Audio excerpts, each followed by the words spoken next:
টাঙ্গাইলের কালিহাতীর সল্লা গ্রামের শাহাদাত হোসেন ২০ বছর ধরে নিজের জমিতে ধান আবাদ করেন। আগে এ কাজে কৃষি শ্রমিক ব্যবহার করলেও এবছর খরচ কমাতে নিজেই করছেন সেই কাজ। চলতি মৌসুমে ৭০% জমিতে বোরোর আবাদ করেছেন। গত বছর ১ বিঘা জমিতে চারা রোপণে খরচ হয়েছে ৫,৭০০ টাকা। এবার তা বেড়ে হয়েছে ৭,৫০০ টাকা। অতিরিক্ত সার, শ্রমিক ও চারার দাম বেড়ে যাওয়ায় বোরোর আবাদের শুরুতেই উৎপাদন খরচ বেড়েছে প্রায় ২৫%। সার ও জ্বালানি তেলের দাম কমানোর পাশাপাশি উৎপাদন খরচ কমানোর দাবি তার। ধানের দাম তো বেশি না, শ্রমিকের দাম, সারের দাম, হালের দাম, সব দাম বেশি, তাই আমাদের তো চলতেছে না। এই কারণে নিজের কাজ নিজেই করে না। শুধু শাহাদাত হোসেন নয়, জেলার অন্যান্য কৃষকেরও একই অবস্থা। কৃষকদের দাবি, চালের দাম কিছুটা বাড়লেও ধানের দাম তেমন বাড়েনি।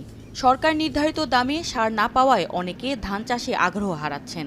কেউ কেউ নিষিদ্ধ তামাক সহ বিকল্প ফসলে ঝুঁকছেন। সরকার হিসাবে সারের দাম এই ডিলাররা বেশি নেয়, ওই দামে দেয় না।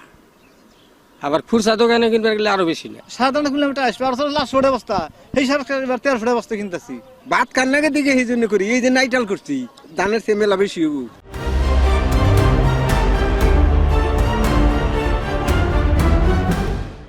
শীতের সকালে মাঠে নেমে শ্রমিকরা দিন শেষে যে মজুরি পান তাতে সংসার চালানোই কঠিন হয়ে পড়েছে বলে জানিয়েছেন শ্রমিকরা।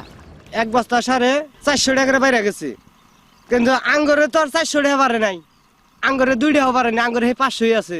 ১৬০ টাকা ১৫০ টাকা ঠিক নাই, এখন ৫০০, এখন তো তাও পুষে না। কৃষি উৎপাদনে খরচ বাড়লে দেশ আরও বেশি আমদানি নির্ভর হয়ে পড়বে। এছাড়াও কৃষকরা অন্য ফসল চাষের দিকে অগ্রসর হবে বলে মন্তব্য করেছেন অর্থনীতিবিদরা। আমাদের গবাদি পশু কিংবা বীজ এসব কাজেও কিন্তু আমরা ওয়েস্টেজ যেটা সেটা ব্যবহার করি।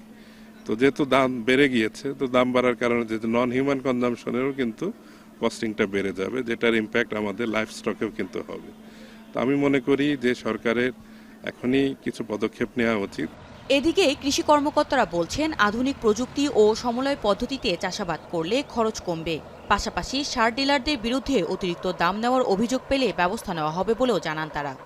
SRDI এবং কৃষি সম্প্রসারণ দপ্তর, তাছাড়াও আমাদের অনলাইন ভিত্তিক কিছু অ্যাপস আছে, সেগুলো যদি ব্যবহার করে তাহলে কৃষকের ধান সহ অন্যান্য ফসলের উৎপাদন খরচ অনেক কমে যাবে বলে আমি মনে করি। সরকারি মূল্যের চেয়ে ১ টাকা বেশিও দাম বিক্রি করার কোনো সুযোগ নেই। এটা আমরা কোনো জায়গা থেকে অভিযোগ পেলে আমরা সাথে সাথে ব্যবস্থা নেওয়ার জন্য কৃষি অফিস থেকে বলতেছি।